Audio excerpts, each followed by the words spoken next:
Imagine the last breath you will ever take, not as something fearful, but as a doorway, a threshold so thin, so luminous that on the other side of it, something extraordinary has been waiting for you since before you were born. From the moment your soul was fashioned in the heart of God, a presence was assigned to walk beside you. Not ahead of you, not behind you, beside you. Through every storm you barely survived, through every night you prayed with tears you thought no one saw, through every moment you felt utterly, devastatingly alone, there was a witness, a guardian, a holy companion who never once looked away. And here is what the world has never told you. That companion has been carrying a secret. Not the kind of secret born in shadow, but the kind born in light. The kind that could only be revealed at the precise moment when time folds into eternity, when the noise of this world finally falls silent, and when your eyes open, truly open, for the very first time. We spend our lives asking the great questions. Why did I suffer? Why did that door close? Why did I lose what I loved most? We wrestle with God in the dark like Jacob at the river, demanding an answer, demanding a reason, demanding proof that any of it meant something. And in that holy wrestling, we rarely stop to consider that the answer was never being withheld from us, it was being protected for us. Saved, kept, like a letter sealed with love, meant to be opened only when we were finally ready to receive it in full. That is the mystery we enter today, because the moment you die is not the moment the story ends. It is the moment the story is finally, completely and gloriously explained. Every chapter you questioned, every verse that confused you, every page that seemed to serve no purpose, your guardian angel has been holding the meaning of all of it, faithful and patient, waiting for that sacred reunion. So lean in, open your heart, because what you are about to understand will not just change the way you think about death, it will utterly transform the way you choose to live. Before your mother knew your name, before your father held you for the first time, before the world had any record of your existence, God already knew you. Not just knew of you, but knew you. Completely, intimately, with a love so precise, so personal, that it reached into eternity past and called your soul by name. And in that same eternal moment, before time had even begun to write your story, a guardian was chosen. Not randomly selected, not casually appointed, deliberately, purposefully, and lovingly assigned, by the same God who numbers the hairs on your head and counts every tear that has ever fallen down your face. This was not an afterthought of heaven. This was a divine decree, a sacred commission given to a celestial being whose singular purpose from that moment forward would be you. Think about what that means. Before you drew your first breath, someone was already on assignment for your life. Before you ever cried, before you ever struggled, before you ever made a single mistake or walked through a single dark valley, a presence was already positioned beside you, already aware of every road you would travel, every burden you would carry, every battle you would face. Your guardian angel did not begin the journey when things got hard. The assignment began before the journey started at all. There is something profoundly humbling about that truth. In a world that so often makes us feel overlooked, unimportant, or forgotten, heaven declared from the very beginning that you were worth watching over. That your life, your soul, your story mattered enough to warrant divine companionship from its very first moment to its very last. Not because you earned it, not because you were perfect, but because you were created and everything God creates, He treasures. Scripture whispers this truth to us in places we sometimes rush past. The psalmist writes that we were fearfully and wonderfully made, knitted together in secret, known before we were formed. The prophet Jeremiah heard God say, "Before I formed you in the womb, I knew you." These are not poetic exaggerations. They are windows into a reality far greater than our limited minds can fully grasp. A reality in which your existence was never an accident, and your protection was never an oversight. Your guardian angel has seen you at your worst and never flinched, has watched you fall and never abandoned the post, has stood in the gap during moments you cannot even remember, moments of danger you were never aware of, spiritual battles that were fought and won on your behalf while you slept, while you wept, while you wandered. This is not mythology. This is not poetic comfort invented to make the frightened feel better. This is the ancient, unshakable teaching of the faith, that you are accompanied, that you are covered, that you have never, not even for a single solitary second, walked through this life alone.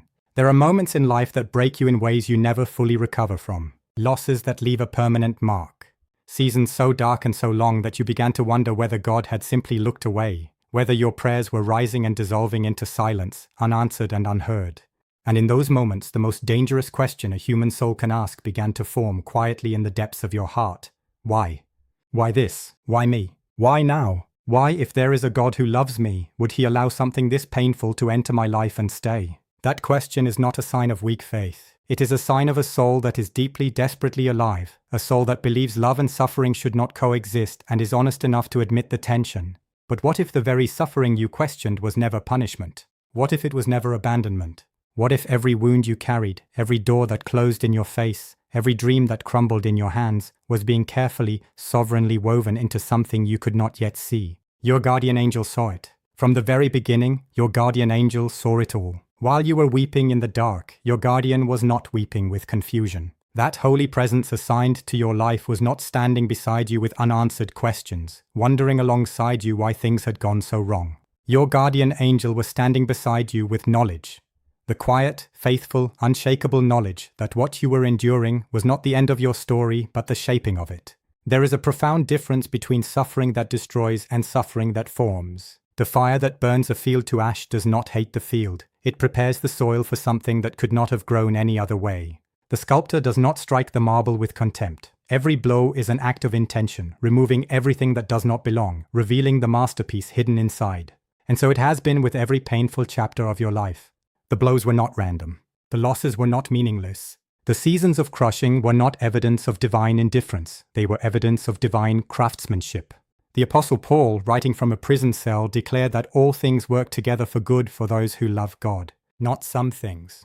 Not the comfortable things. Not only the things we understand or agree with. All things. That is either the most reckless statement ever written, or it is the deepest truth the universe contains. And your guardian angel, who has walked every step of your journey with you, is a living witness to its truth. Every suffering you endured left a deposit in your soul that nothing else could have placed there.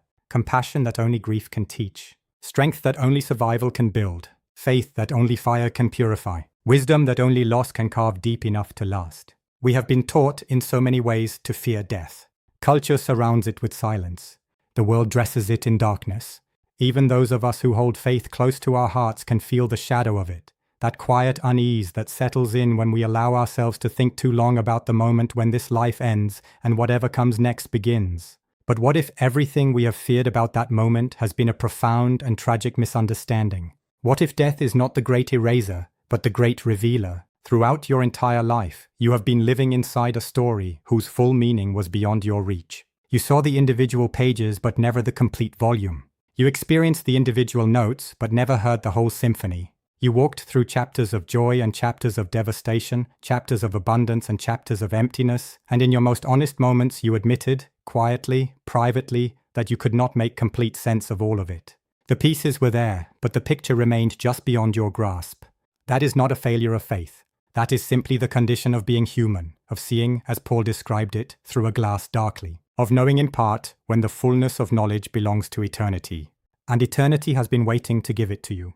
The moment the soul steps beyond the boundary of this life, the veil that has separated the seen from the unseen is lifted, completely, instantly, and permanently.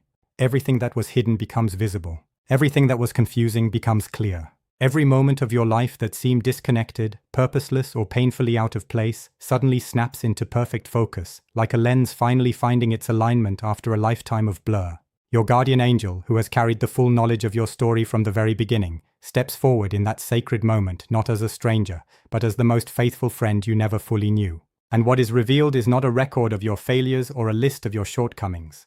What is revealed is a tapestry, breathtaking in its complexity, overwhelming in its beauty, woven from every thread of your life, including the broken ones, including the dark ones, including the ones you wished had never been part of the pattern. You have made decisions in your life that you could not fully explain. Moments where something inside you shifted direction without a clear, rational reason. A road you chose not to take. A relationship you walked away from before you understood why. A sudden hesitation that stopped you in your tracks at precisely the right moment. And only later, sometimes much later, did you look back and realize that something had protected you from what lay ahead. You called it instinct. You called it intuition. You called it luck or coincidence or simply a feeling you could not name. But there was a name for it. There has always been a name for it. Your guardian angel was moving, not loudly, not in ways that would overwhelm your free will or bypass your humanity, but with a gentle, persistent, invisible faithfulness that has been present in more moments of your life than you have ever been aware of. A nudge in the spirit, a warmth that drew you towards something good, a quiet unease that steered you away from something dangerous. A thought that arrived at the exact moment you needed it most, that felt like your own but carried the fingerprints of heaven. This is how the guardian works, not through spectacle, but through proximity. Not through interruption, but through influence. Always beside you, always aware, always interceding in the silent spaces between your thoughts and your choices, between your fears and your next step forward. There were moments your guardian angel wept for you, not out of helplessness, but out of a love so deep that your pain was felt as real and as personal as if it were their own. There were moments your guardian celebrated over you, quietly, faithfully, with a joy that heaven itself joined in, simply because you chose well, because you got back up, because you kept going when everything inside you wanted to stop. And through every season, through every contradiction, through every storm that threatened to convince you that you were navigating this life without any compass or companion, your guardian angel never once stepped away from the post. Never grew weary of the assignment, never looked at the complexity of your journey and considered it too difficult, too broken, or too far gone to remain beside. The guidance was always there, woven into the fabric of your daily life with a patience and a precision that only eternity could sustain, and only death will fully. We have spent so much of our lives measuring things by their endings. A career is judged by how it concludes. A relationship is remembered by how it last felt. A chapter of life is defined in so many hearts by the way it closed. And so it is no surprise that death, the ending of all earthly endings, has been framed by the world as the ultimate full stop. The final period placed at the end of a sentence that can never be continued, never be revised, never be extended by a single word. But what if that framing is not just incomplete? What if it is entirely, fundamentally wrong? What if the moment the world calls an ending is the moment heaven calls an arrival? There is a difference between a story that ends and a story that is finally, completely, and gloriously understood. There is a difference between a journey that terminates and a journey that reaches its true destination. And everything the Christian faith has ever proclaimed, through Scripture, through the lives of the saints, through the witness of those who walked to the edge of this life and glimpsed what waited beyond it, points not to a conclusion but to a consummation, not to a closing but to a coming home. Your guardian angel has known this from the beginning. That faithful, holy presence assigned to your life before your first breath has never once viewed your existence through the lens of ending. Every moment of your life has been seen by that divine companion as movement, forward, purposeful, and aimed at something magnificent. Every loss was a preparation. Every stripping away was a making room. Every death of a dream, a season, or a version of yourself that you grieved was, in the eyes of your guardian, a necessary step deeper into the person you were always being shaped to become. And the final death, the one the world fears most, is simply the last and greatest step of all. Scripture does not describe eternity as an empty, formless silence where souls drift without memory or meaning. It describes a city with foundations, a feast prepared with intention, a reunion so overwhelming that every tear ever wept on this earth will be personally, tenderly wiped away by the hand of God Himself. It describes a place where the redeemed do not arrive as strangers, but as children coming home, recognized, received, and celebrated with a joy that has been building since before the foundation of the world.